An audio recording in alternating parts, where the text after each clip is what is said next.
नमस्कार विद्यार्थी मित्रांनो। तर आज आपण आपल्या इतिहासाचा जो काही चौथं प्रकरण आहे 1857चा स्वातंत्र्य लढा, तर याबद्दल आपण आज माहिती बघणार आहोत। चला तर मग सुरू करूयात आजच्या व्हिडिओला। बघा 1857चा जो लढा होता त्या लढ्याबद्दल एक विदा सावरकरांनी एक पुस्तक लिहिलं आहे। कोणतं पुस्तक लिहिलं आहे? 1857चे स्वातंत्र्य समर। कोणतं पुस्तक लिहिलं आहे? 1857चे स्वातंत्र्य समर। हे लक्षात राहू द्यायचं आपल्याला, ठीक आहे। 1857चे स्वातंत्र्य समर कोणाचं पुस्तक आहे? विदा सावरकर यांचं। आता 1857 पूर्वी काही ते म्हणजे डायरेक्टच 1857चा लढा अगोदर झालेला नाही, त्याच्या अगोदरही काही लढे झालेले आहेत, परंतु हे छोटे लढे होते। 1857चा जो काही स्वातंत्र्य लढा आहे तो सर्वात मोठा लढा झालेला आहे। तर पहा, यांच्या पूर्वीचे जे लढे होते ते कोणते आहेत? पहा, जेथे जेथे इंग्रजी सत्ता होती तेथे तेथे शासनाचे दुष्परिणाम आपल्याला पाहायला मिळालेले आहेत। आणि मग काय की आपल्या शोषणाची जाणीव तिथे त्या प्रदेशातील लोकांना झाली आणि मग त्या लोकांमध्ये असंतोष वाढला इंग्रजाबद्दल। शेतकरी जनता जी होती ती कंगाल झालेली होती। 1770मध्ये बंगाल प्रांतात दुष्काळही पडला होता। पहा, हे एक मुद्दा महत्त्वाचा आहे। 1770मध्ये बंगाल प्रांतात दुष्काळ पडला होता आणि 1763 ते 1857 बंगालमध्ये काय संन्यासाचे बंड झालतं। त्याच्यानंतर शेतकरी उठाव झालते, संन्यासांचे बंड झालते, शेतकरी उठाव झालते आणि फकीर यांचेही उठाव केले होते। म्हणजे संन्यासी आणि फकीर यांच्या नेतृत्वाखालीच शेतकऱ्यांचे उठाव झालेले होते, ठीक आहे, बंगालमध्ये। कधी? 1763 ते 1857 या काळादरम्यान। त्याच्यानंतर मग काय की हे जे आहे की गुजरात असेल, राजस्थान असेल, महाराष्ट्र असेल व दक्षिण भारतात असतील, तर इथं बरेच काही उठाव झालेले होते। याच्यामध्ये उमाजी नायकाचं जे काही बंड आहे ते उमाजी नायकाचं बंड महत्त्वाचं आहे। पहा, आता हे उमाजी नायकाचं जे बंड होतं तर रामोशी बांधव व स्थानिकाचे संघटन केले। उमाजी नायकांनी कोणाचं संघटन केलं? स्थानिकाचं आणि रामोशी बांधव। म्हणजे उमाजी नाईक कोणाला संघटित केलं आहे? रामोशी बांधवाला। रामोशी एक जमात आहे, त्यांनी एकत्रित केलं। नंतर एक जाहीरनामा काढला आणि इंग्रजी सत्ता झुगारून देण्याचे आवाहन केले। म्हणजे वा आम्ही तुमची सत्ता मानत नाही असं त्यांनी काय केलेलं होतं? आवाहन केलेलं होतं। त्याच्यानंतर काय आहे की पुणे, सातारा, सोलापूरच्या अहमदला नाशिकची पोर म्हणजे भोर कशी आहे ते या ठिकाणी दरारा निर्माण केलेला आहे। म्हणजे पहा, इथं एक आपण ट्रिक केलेली आहे। पुसा सोलापूरच्या अहमदला नाशिकची पोर कशी आहे, हे एक ट्रिक आहे। म्हणजे काय की उमाजी नायकाचं बंड कोठं कोठं पसरलं होतं? पहा, पू म्हणजे पुणे, सा म्हणजे सातारा, सोलापूरच्या म्हणजे सोलापूर, अहमदला म्हणजे अहमदनगर, नाशिकची म्हणजे नाशिक आणि पोरहून लक्षात ठेवायचे भोर। म्हणजे एवढ्या ठिकाणी या उमाजी नायकांचं बंडाचं जे काही हे आहे ते पसरलेलं होतं, ठीक आहे। त्याच्यानंतर काय की 1832मध्ये या उमाजी नायकांना अटक झाली। कधी अटक झालेली आहे? 1832मध्ये। कुठं? आणि पुणे येथे काय झालेलं आहे? त्यांना फाशी देण्यात आलेली आहे। म्हणजे 1832 साली अटक झाली आणि पुणे येथे काय झालं आहे? त्यांना फाशी देण्यात आलेली आहे। त्याच्यानंतर कोणता उठाव झालेला आहे? आदिवासीचा उठाव झालेला आहे। पहा, कोणता उठाव झालेला आहे? आदिवासी व वन्य जमातीचा उठाव झालेला आहे। ह्या आदिवासीचा उठाव का झालेला आहे? पहा, तर काय झालं की कायद्याने त्याच्या हक्कावर गदा आणली होती। कारण हे आदिवासी जंगलामध्ये राहत होते आणि मग या जंगलच्या संपत्तीवर यांचाच अधिकार आहे असं ते मानत होते। परंतु इंग्रजांनी काय केलं? कायदा केला आणि जंगलावर तुमचा अधिकार नाही तर त्याच्यापैकी सुद्धा आम्हाला काही कर पाहिजे असं त्यांनी म्हणलं। त्याच्यामुळं मग काय झाले? आदिवासींनी व वन्य जमातींनी उठाव करायला सुरुवात केली। मग पहा, हे जे उठाव होते बिहार, छोटा नागपूर इथं जे आहे तर हे कोलाम जमातीचा उठाव झालेला आहे। पहा, हे आपल्याला परीक्षेला विचारू शकतात। बिहार आणि छोटा नागपूर कोणाचा झालेला आहे? कोलामचा। त्याच्यानंतर ओडिसामध्ये कोणाचा झालेला आहे? गोंड व पाईक। कोणाचा झालेला आहे? ओडिसामध्ये गोंडाचा आणि पाईक यांचा झालेला आहे 1817मध्ये, आहे का नाही। आणि बिहारचा उठाव हे 1803मध्ये झालेला आहे। त्याच्यानंतर बिहारमध्ये संथाळ होते। पहा, बिहार आणि छोटा नागपूर हे दोन्ही जर विचारले तर कोलाम, म्हणजे छोटा नागपूरला कोलाम, बिहारमध्ये कोलाम होते। पण काही बिहारमध्ये समजा संथाळ यांचा देखील उठाव होता। महाराष्ट्रामध्ये भिल्ल, कोळी, रामोशी यांनी उठाव केला। कोल्हापूरचे गडकरी यांनी उठाव केला आणि कोकणचे फोंड सावंत यांनी उठाव केलेला आहे। तर हे थोडंफार लक्षात राहू द्या। छोटा नागपूर जे आहे हे कोलाम, हे असं लक्षात राहू द्या, कोलाम। छोटा नागपूरचा उठाव म्हणजे कोणत्या जमातीने केलेला आहे? तर कोलाम जमातीने केला आहे। ओडिशा गोंड, आहे का नाही, ओडिशा गोंड आणि पाईक यांनी उठाव केला आहे। बिहार संथाळ म्हणजे काय? हे आता याच्यावर आपण लक्षात ठेवू, हार जे शब्द आहे तर हे संथ पाण्यात सोडला असं आपण लक्षात ठेवलं तर बिहार संथाळ असं लक्षात राहील। महाराष्ट्रामध्ये भिल्ल, कोळी, रामोशी, कोल्हापूर गडकरी, आहे का नाही। कोल्हापूरमध्ये जास्त गड आहेत असं आपण लक्षात ठेवू. कोल्हापूरचे गडकरी म्हणजे गडकऱ्यांनी कुठं उठाव केलेला आहे? कोल्हापूरमध्ये. आणि फोंड सावंत यांनी कोकणमध्ये, आहे का नाही. कोकणात काय किंवा नारळ फोडा, नारळ जास्त आहेत म्हणून फोडा असं म्हणून तो फोंड याच्यावरून लक्षात राहू द्यायचं. ठीक आहे. तर हे उठाव आपल्याला लक्षात ठेवणं आवश्यक आहे. त्याच्यानंतर पहा काही सैनिकांनी उठाव केलेले आहेत. तर सैनिकांनी का उठाव केलेले आहेत पहा. सैनिक जे होते आपले जे म्हणजे भारतातले जे काही सैनिकांची नेमणूक केलेली होती त्यांना इंग्रजांनी दुजाभावाची वागणूक दिलेली होती. त्याच्यानंतर त्यांचं वेतन जे होतं ते अल्प होतं. इंग्रजांना वेतन भरपूर होतं, परंतु आपले जे सैनिक होते त्यांना वेतन कमी होतं, त्याचे भत्तेही कमी होते. आणि म्हणून काय आहे की 1806मध्ये वेल्लोरचा उठाव झालेला आहे. 1806मध्ये कोठेला उठाव झालेला आहे? वेल्लोरचा. आणि 1824मध्ये कोठलचा उठाव झालेला आहे? बराकपूर. 6मध्ये वेल्लोर आणि 24मध्ये बराकपूर. ठीक आहे. 6मध्ये वेल्लोर आणि 24मध्ये 1824मध्ये बराकपूर येथे सैनिकांचा उठाव झालेला आहे. एवढं आपल्याला लक्षात ठेवावं लागेल. आता आपण हे जे उठाव आहे याच्या मागचे कारणं काय आहेत ते बघणार आहोत. पहा 1857च्या उठावाची कारणं काय. तर आर्थिक कारणं म्हणजे पैशाबद्दल जे काही कारणं आहेत त्याच्याबद्दल चर्चा इथे केलेली आहे. पहा पहिलं काय आहे?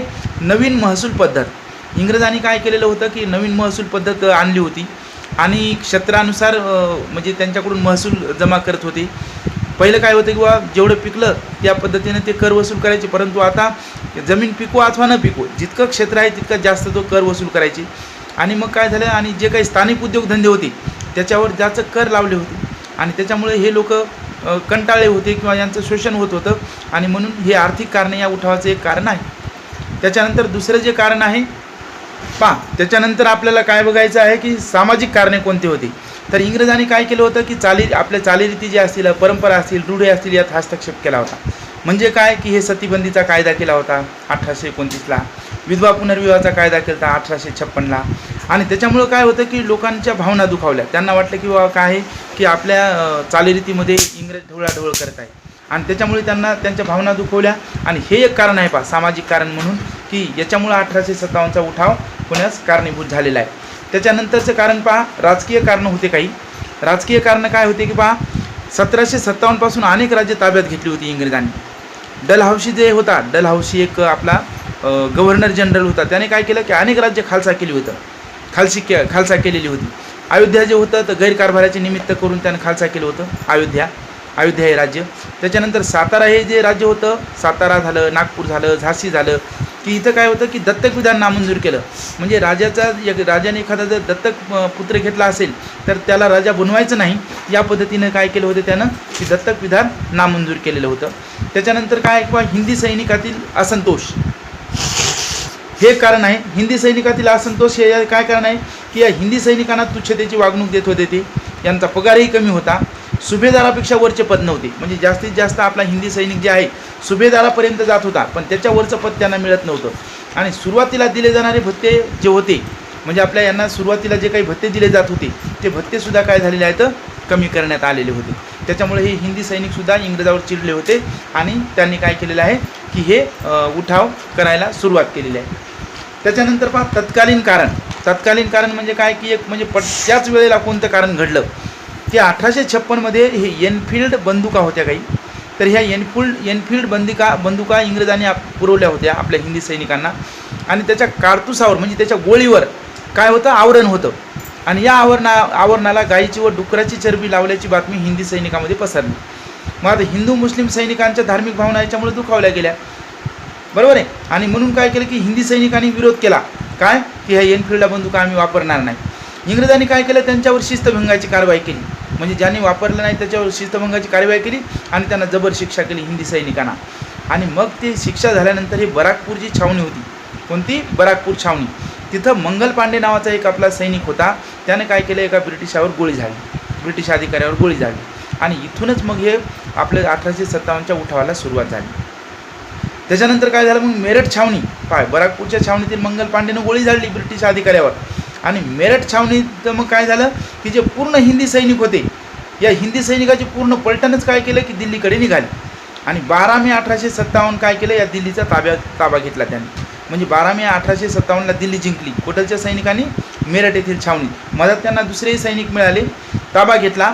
आणि बहादूर शाह जो होता राजा आहे का नाही म्हणजे दिल्लीचं जे काही दिल्ली कोणाच्या ताब्यात होती, बहादूर शहाच्या. तर या बहादूर शहालाच काय केलं की राजा म्हणून घोषित केलं आणि तोच आपला नेता आहे असं समजलं आणि या बंडाला काय झालेलं आहे, सुरुवात झालेली आहे. त्याच्यानंतर आता या बंडाची व्याप्ती कोटपर्यंत म्हणजे कोटपासून कोटपर्यंत हे बंड पसरलं, याच्याबद्दल आपण चर्चा करणार आहोत. तर याची व्याप्ती काय, बिहारपासून राजपुतान्यापर्यंत हिंदी सैनिकाचे बंड होते. बिहारपासून राजपुतान्यापर्यंत म्हणजे जवळजवळ सर्व उत्तर भारत त्याने व्यापलेला होता. आणि याच्यामध्ये झाशी का कान आला बना बरे म्हणजे काय की झाशी होतं, कानपूर होतं, अलाहाबाद होतं, आहे का नाही. नंतर म्हणजे हे असे जे राज्य होते तर या राज्यामध्ये काय आहे की ही व्याप्ती पसरलेली होती. दक्षिण भारतातही याचं लोण पसरलं होतं. आणि दक्षिण भारतात सांग काय की हे नाशिक असेल, सातारा असेल, कोल्हापूर असेल, आहे का नाही, नरगुंद असेल, कोण नासा हे असं लक्षात ठेवायचं. दक्षिण भारतात कुठं पसरलं होतं तर को म्हणजे कोल्हापूर, न म्हणजे नरगुंद, ना म्हणजे नाशिक आणि सा म्हणजे सातारा. तर बा दक्षिण भारतात मग काय कोण नासा म्हणजे कोल्हापूर, न म्हणजे नरगुंद, ना म्हणजे नागपूर आणि सा म्हणजे सातारा. हे इथं काय केलं याचं लोण पसरलेलं होतं. त्याच्यानंतर बा सातारा जे आहे छत्रपतीचे वारस जे होते शहाजी प्रताप, आहे का नाही. तर मग काय झालं की हे वारस काय म्हणले होते ते की वारसा हक्क नामंजूर करून हे सातारा संस्थान पण इंग्रजांनी खालसा केलं होतं. आणि हे जे कारभारी होते रंगो बापूजी यांनी सुद्धा काय केलेलं आहे की या 1857च्या युद्धामध्ये भाग घेतलेला आहे. आणि मग हे खानदेश आता बा कोल्हापूरमध्ये कोण भाग घेतला, चिमासाहेब, हे आपल्याला पाठ पाहिजे. आता कोल्हापूरमध्ये कोण, चिमासाहेबांनी. नरगुंदमध्ये कोण भाग घेतला, बालासाहेब भावे यांनी. नरगुंदमध्ये बालासाहेब भावे, कोल्हापूरमध्ये चिमासाहेब. अहमदनगरमध्ये कोण भाग घेतला, अहमदनगर आणि संगमनेर या दोघांमध्ये भागोजी नाईक यांनी या उठावामध्ये भाग घेतलेला होता. त्याच्यानंतर पहा लढ्याचे नेतृत्व आता कोणी केलेलं आहे. तर हे लढ्याचे नेतृत्व जे सैनिकही होते, आताच पाहिलं आपण सैनिक, शेतकरी पण होते, कारागीर पण होते, आहे का नाही, आणि सामान्य जनताही होती, आदिवासी लोक पण होते. म्हणजे या सर्वांनी काय केलं या उठामध्ये भाग घेतलेला आहे. आणि जे काही म्हणजे पानिपतची ज्यावेळेस लढाई झाली होती त्यावेळेस काय की म्हणजे जे काही आपला दिल्लीचा बादशाह होता त्यांच्या वतीनं मराठे लढले होते या नादिरशाह अब्दालीविरुद्ध आणि जिंकलेसुद्धा होते. त्याच पद्धतीने इथं काय केलेलं आहे की मुघल साम्राज्याचा जो वारसदार होता बहादूर शाह, याला काय केलं, याला राजा बनवलं लोकांनी. आणि त्याचा सेनापती जो होता बख्त खान, काय होतं, बख्त खान, याच्या नेतृत्व मान्य करून म्हणजे याला सेनापती बनवलं बख्त खान आणि त्याचं नेतृत्व मान्य करून या लढा हे लढलेला आहे. नानासाहेब पेशवेसुद्धा याच्यात लढलेले आहेत. नानासाहेब पेशवे कुठून लढले, कानपूरमधून. म्हणजे कानपूरमधून कोण लढले, नानासाहेब पेशवे. राणी लक्ष्मीबाई कुठून लढलेली आहे, झाशीमधून. तात्या टोपे पण या राणी लक्ष्मीबाईसोबत होते. आणि हिंदू मुस्लिम ऐक्य या लढ्यात दिसून आलेलं आहे. काय दिसून आलं आहे, हिंदू मुस्लिम ऐक्य. त्याच्यानंतर मौलवी अहमदुल्ला हे फैजाबादमधून लढलेलं आहे. मौलवी अहमदुल्ला कुठून लढलेलं आहे, फैजाबादमध्ये. आणि कुंवर सिंग एक 80 वर्षाचा म्हातारा होता आणि तो जगदीशपूर या इथं जगदीशपूरच्या लढ्याचं नेतृत्व या कुंवर सिंगने केलेलं आहे. आणि खानदेशामध्ये करजा सिंगनं नेतृत्व केलेलं आहे. बेगम हजरत महल यांनी लखनौ येथे नेतृत्व केलेलं आहे. तर हे नेते आपल्याला माहीत पाहिजे. तर याच्याहून थोडंसं काही लक्षात जर ठेवायचं असेल तर नानाचा कान असं लक्षात राहू देऊ आपण. नानाचा कान म्हणजे नानासाहेब पेशवे कुठं, कानपूरमधून. राणी लक्ष्मीबाई तर झाशीचं हे कोणाच्याही लक्षात राहते, आहे का नाही. मौलवी अहमदुल्ला जे आहे तर मौलवी अहमद किंवा मौलवी अहमद जे होत्या त्याच्या फौजा होत्या असं आपण लक्षात ठेवू. अहमदच्या फौजा होत्या, आहे का नाही. मौलवी अहमदुल्ला अहमदच्या फौजा होत्या. कुंवरसिंह जगदीशपूर, आहे का नाही. म्हणजे हे काय होतं की एक कुंवरसिंह 80 वर्षाचा होता पण त्याने काय केलं की सगळं जगाला त्यांनी चकित करून सोडलं, कारण 80 वर्षाचा म्हाताऱ्यांनी भाग घेतला होता म्हणून कुंवरसिंह जग असं लक्षात ठेवू. बेगम हजरत महल तर बेगमचा प्रकाश असा लख पडायचा म्हणजे लखनौ. आणि खानदेशमध्ये करजा सिंग. तर अशा पद्धतीने काहीतरी ट्रिकनं तुम्ही ते काय लक्षात ठेवण्याचा प्रयत्न करा. पहा आता बिमोड कसा केला की हे जे सैनिक होते, सैनिक असतील, जमीनदार असतील, राजे असतील, सेनापती असतील आणि जनता हे जे सगळे युद्धात सामील होते याचा बिमोड केला. इंग्रजांनी काय केलं, 6 महिन्यात गेलेले ठिकाणे परत मिळवली पुन्हा.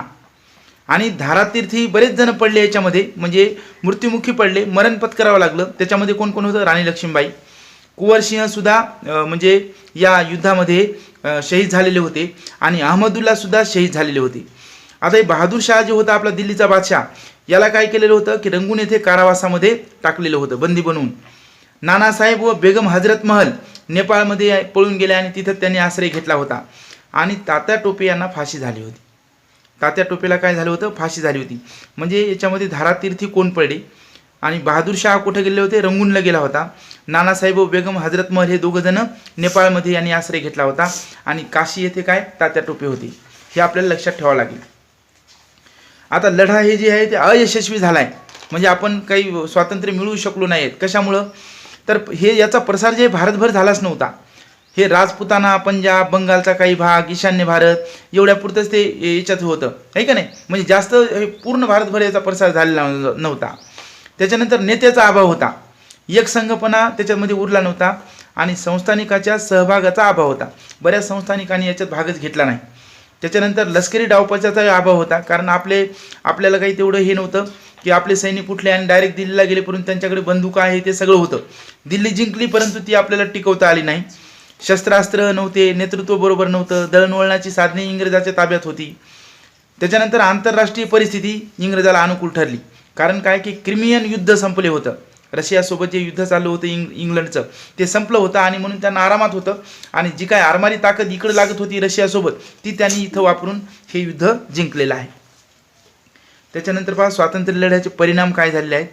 आपल्या इथं व्यापार करण्यासाठी जी काही ईस्ट इंडिया कंपनी आली होती तिची राजवट याने संपली आणि इंग्रज सरकार म्हणजे आपले जे काही ब्रिटिश म्हणजे इंग्लंडमधलं जे काही सरकार होतं त्यांचं राज्य आपल्या भारतावर तेव्हापासून स्थापन झालं. 1858ला एक कायदा झाला आणि या कायद्याने कंपनीची राजवट तिथून संपली आणि गव्हर्नर जनरल पदाऐवजी आता कोणतं आलं होतं पद, व्हाईसराय हे पद आलं होतं. आणि पहिला व्हाईसराय जो होता तो लॉर्ड कनिंग होता, हे लक्षात राहू द्यायचे. म्हणजे या 1858च्या कायद्यानं गव्हर्नर जनरलच्या पदाऐवजी व्हाईसराय पद आलं आणि पहिला व्हाईसराय कोण होता, लॉर्ड कनिंग. भारतमंत्री हे एक पद निर्माण झालं. म्हणजे व्हाईसराय आणि भारतमंत्री दोन पदं निर्माण झाली. भारतमंत्री हे काय भारताचा कारभार पाहण्यासाठी इंग्लंडच्या शासनात होता. म्हणजे भारतमंत्री कुठे राहायचा, इंग्लंडमध्ये, पण काय करायचा, भारताचा हे राज्यकारभार तिथून पाहायचा तो. त्याच्यानंतर दुसरा जे परिणाम याचा राणीचा जाहीरनामा. म्हणजे जी काही इंग्लंडची राणी होती तिने एक जाहीरनामा मांडला आणि त्याच्यात काही मुद्दे सांगितले की भारतीय आमचे प्रजाजन आहेत. म्हणजे आमचे प्रजाजन आहे, आम्ही जिंकले त्यांना म्हणून ते आमचे प्रजा आहेत. ती त्यांच्यात भेदभाव करणार नाही. जात, धर्म, वंश, जन्मस्थान याच्याहून त्यांच्यामध्ये आम्ही आतापासून पुढे भेदभाव करणार नाही. नंतर पुन्हा काय केले त्यांनी की धार्मिक हस्तक्षेप करणार नाही असं या जाहीरनाम्यात लिहिलं होतं. त्याच्यानंतर काय संस्थानिकाशी केलेले करार पाळणार. म्हणजे संस्थानिकाशी जे काही त्यांनी करार केलेला आहे ते पाळणार असं राणीनं आश्वासन केलं होतं. म्हणजे इथून पुढं काय की कोणतेही संस्थान खालसा करणार नाही असं राणीनं सांगितलेलं होतं. ठीक आहे. त्याच्यानंतर काय केलं त्यांनी पहा. पहिला परिणाम काय होता आपला, पहिला परिणाम होता की ईस्ट इंडिया कंपनीची राजवट संपली. दुसरा परिणाम हे राणीने जाहीरनामा काढला होता. तिसरा परिणाम आहे की भारतीय लष्कराची पुनर्रचना केली. पुनर्रचना केली म्हणजे जराशी रचना वेगळी केली त्यांनी. महत्त्वाच्या ठिकाणी काय केले, इंग्रज अधिकारी नेमले आणि तोफखाना पूर्णपणे इंग्रजाच्या आधिपत्याखाली दिला. पहिले भारताच्याही सैनिकाजवळ तोफखाना देत होते, परंतु आतापासून त्यांनी काय तोफखाना पूर्ण इंग्रजाच्या ताब्यात दिलेला आहे, इंग्रज सैनिकाच्या. आणि लष्करी तुकड्याची जातवार विभागणी केली. त्याच्यानंतर पहा चौथा जे आहे परिणाम ते धोरणात्मक बदल. म्हणजे धार्मिक हस्तक्षेप न करण्याचे त्यांचं धोरण होतं, परंतु इथून पुढे काय केलं पाहिजे, लष्करी तुकड्याची जातवार विभागणी करून त्यांनी फोडा आणि राज्य करा हे त्यांनी सूत्र इथं बाळगलेलं आहे. तर एवढे या लढ्याचे परिणाम झालेले आहेत. बघा हा चौथा धडा इथं संपलेला आहे. हा जो व्हिडिओ आहे तो इतरांपर्यंत पोहोचेल यासाठी सर्वांना शेअर करा आणि आपल्या चॅनलला सबस्क्राईब करा. म्हणजे काय की आपण एखादा व्हिडिओ ऐकून टाकला की लगेच तुम्हाला तो उपलब्ध होतो आणि तो पाहता येतो. एवढे जर मुद्दे तुम्ही जर व्यवस्थित जर वाचले आणि जर समजा त्याचे लक्षात जर ठेवले तर NTSमध्ये की आपलं NMMSमध्ये याच्या बाहेर कुठलाही प्रश्न जाणार नाही. तर आज आपण इथेच थांबू. व्हिडिओ आवडला असेल तर त्याला लाईक करा आणि सबस्क्राईब करायला आणि शेअर करायला मात्र विसरू नका. धन्यवाद.